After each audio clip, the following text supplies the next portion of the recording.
Hi, thank you for joining me today for May I Scraplift You, a month-long hop with pineapple papers. And today I am scrapping Lacey Lynn. You'll see her layout in the top right-hand corner. And I'm using the brand new 49 and Market Spectrum Gardenia. First of all, though, I've grabbed a new stencil from All and Create, and I'm just using some black acrylic paint to stencil through the coffee rings, which is what Lacey Lynn's got on her layout. This will create the base, so I'm doing 3, one in the middle to start with so that I know exactly where to position the other 2, and then one on either side. So as you can see, I'm just twisting the stencil round so that the stamping or inking, painting I suppose, is slightly different on each side. And you can see I'm using our stencil brushes from Hey Little Magpie, and these are great for doing little detail work like this.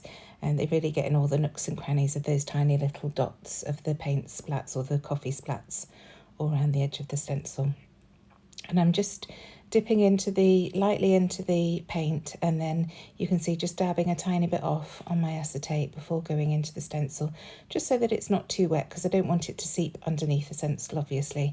I'm lucky this is a cheap paint, but it is fairly thick, so it works very well with this. If your paint was more runny, I would urge caution and just use a tiny bit at a time. So I'm nearly there with these coffee rings now, and once this stenciling is done, I shall start going in with my stamps to build up the background. And you can see I've got 2 tiny photos of the kids, and they were just dressed up for Father's Day back in 2012. These were actually 4x6 photos, and I've just trimmed off all the dead space around them, just so that it just focuses in on the kids, because that's what the photos were. It was just of them dressed up. So I've lost a bit of their bottoms, but it's a nice picture of their faces and the tops of what they're wearing. So just added some splatters around with that black paint, just watered it down a little bit and left that to dry. And now you can see I've pulled some of the gardenia bits out, and I'm just focusing on the blues in the collection today. The photo of James that I'm putting into this frame was slightly too narrow, so I'm just matting it onto some white card just so that you don't see either side of the photo there, because I'm going to be tucking stuff behind this frame. I just wanted the white base to show on either side of the photo. So that solved that issue. Wish I'd measured the frame before chopping the photo down. And now I just want to mat this one of Amelia onto some scrap white card as well, just to give that border, to make it stand out in amongst all the other colour that I have on this layout. Well, all the blue. It's just black and white and blue on this layout. So just making sure that I'm happy with the trimming. And then that's how they're going to be positioned approximately. So at first I think I'm going to use this little card that came out of the ephemera pack, but in the end I choose to use my notebook border punch, which is what Lacey Lynn's done on hers as well. I think she used Spectrum Sherbet, so I'm sticking fairly close, but just using the newer collection. And I found this title that says Best, and I thought it would be perfect to write Sunday Best on there, seeing as we were going out for Father's Day lunch, and it was a Sunday. So I'm pulling out these Pink Fresh Studio stickers. This one's from the Spring Vibes collection, and I went with the darker blue first of all, but when I started to move it up so that I could fit the Best title below, the blue sort of merged into the photo and I couldn't really see it. So here I am just replacing it with the paler blue, and that looks much better on that photo. So this is where I decided not to use that little card. So I'm going in with this scrap of the 6x8 paper pad that I've used on a previous layout, and just punching the border punches up the side, and that will be stuck behind this frame. But I want to add some blue, a little bit like Lacey Lynn's got on hers. I know that hers was one of the papers, so I'm just going in with Chip Sapphire, watered down, and just adding some splodges to that border. And that just brings that blue in nicely, and it's the right tone to go with the rest of these blues.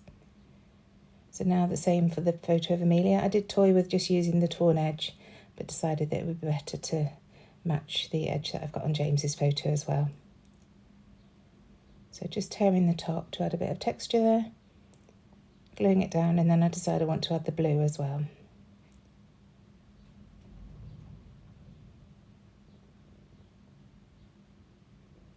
So now adding that tab to the top, and that's where I'll add my date, just using a roller date stamp.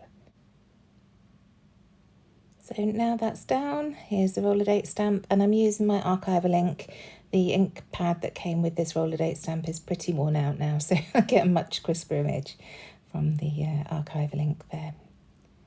So now just fiddling about with that title to get that stuck down underneath that frame. And now those bits are sorted, I can stick that down and then really start embellishing. Just checking that I'm happy with the placement of the photos. You can see I pulled that one of Amelia down a little bit because I felt it was a little bit too high up on the layout.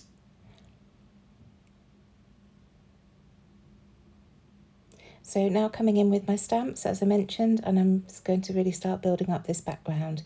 So first of all, this is from the Home Sewn Stitches stamp from Ellie's Studio, and it's just the circular stitch stamp. So I'm just going to add that in a couple of places.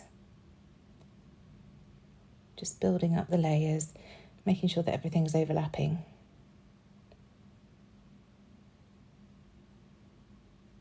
So that's that in 3 places. And next I'm going to come in with the Vicky Bootin Print Shop stamps, the circular ones, and there's one with lots of little dots, which I really like the look of. Nice texture to it. So I'll just add that in a couple of places as well. And these stamps really do all provide a really nice crisp image. They're gorgeous stamps. Next, coming in with an Ellie's Studio, I think this is called Circle Sentiments, but this heart stamp I'm using is on plenty of Ellie's stamp sets. You've probably got them in your collection. And this matches the heart ephemera that you can see to the left-hand side really nicely, so I thought that would work well. So again, using the Chip Sapphire, it's quite a deep navy, but it works really nicely with the blues in Spectrum Gardenia. Next, I want to do some doodle circles, so just doing smaller circles dotted around the place. And I think with this, you just have to go for it. Don't be afraid and keep going around till you're happy with your circle. If you feel that it's gone off a little bit, just do more loops and eventually it'll all mesh into a circle. Next, I wanted to create these squiggle circles. So I'm just using my pencil to draw a guideline of a circle and then just scribbling all the way inside the circle, and then I'll quickly rub out the pencil marks there. So that's the background nicely built up there. So now I'm going to start bringing in some paper pieces and some of my baker's twine. This is just a cotton baker's twine that I've had forever. And I saw that Lynn had this in her image, so I wanted to add some as well into mine. So just roughly positioning them, and then I'll go back in with my glue after to glue them all down.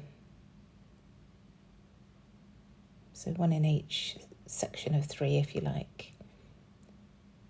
So now that's one of the ephemera pieces, and it just says good times. And then I've got this lovely blue heart. I'm not quite sure where to put it, but it ends up there at the top.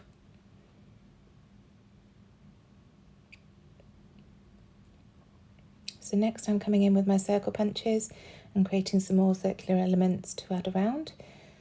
First of all, this one here, and I wasn't quite sure what to do with it. Decided it wasn't quite big enough, so I've gone in with my 1 1/4 inch. And I felt it was just a bit too plain. So taking a lead from Lynn's paper that she used, I'm just doodling some lines and then adding some black dots with my pen. It's a great way to bring some more texture into your bits and pieces that you're creating. And then I didn't leave that other piece go to waste. I've used the reverse of that, which has got a very slight blue sheen to it with a texture like all the 49er Market papers. And I've added that to the top. Then I'm just going to weave this baker's twine around the edge of that circle just to make it stand out a bit more. And I just put the PVA glue where I want the string to sit and then just set it on top, and that holds it down nicely. So I want to create another circle piece, and again I didn't like that it was just plain, so I'm going to just draw right the way around the edge of it in a black pen just to create that black edge. You could use an ink pad to do that as well if you wanted to. I just have my black pen to hand. And then fiddling with that baker's twine to work out how that's going to go.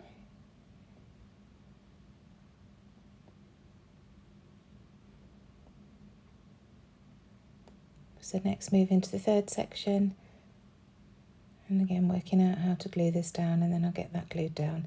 And then I know I've done all 3 pieces, because knowing me, I picked the layout up at the end and 1 or 2 of them would have fallen off if I didn't focus on doing the same thing. So next I want to create a frame. So I just use my 1-inch punch there, and then I'm going over the top with my 1 1/4 inch punch, and that creates those gorgeous frames that we get so much in the 49er Market collections. So again, using the inside circle on the reverse, and just getting that stuck down with my PVA, and then I'll overlap that. So now I wanted to bring in some enamel dots. Lacey Lynn had bought some in on hers, and it looks really nice. It just brings more of that blue in. So these are just some from my deep stash. And you'll see I put these down and then realise that I've got them going exactly the same way as the previous lot. And I don't like that, so I move them around so that they're going the other way around the circle. And then I'll add 1 more lot to that last circle in a darker blue, adding a large, medium and small one to each of the groups. So now I'm going to come in with a tiny bit of journaling, just a very small amount, and it just says all dressed up for a meal out for Father's Day. Finally, I'm going to come in with some Nouveau Crystal drops in blue, and I think I did black, and also my hole reinforcer punch to add a couple of black hole reinforcers, which you'll have seen me doing plenty of times on my layouts. And that's it. Thank you so much for joining me. Please do check the description box down below to see everybody else who's joining in on this fabulous hop. Crystal's done an amazing job creating a playlist, so you can just go and watch to your heart's content. I'll also link Lacey Lynn's Instagram down below so that you can go and check her out, because her work is absolutely phenomenal. Thanks again. See you soon. Bye.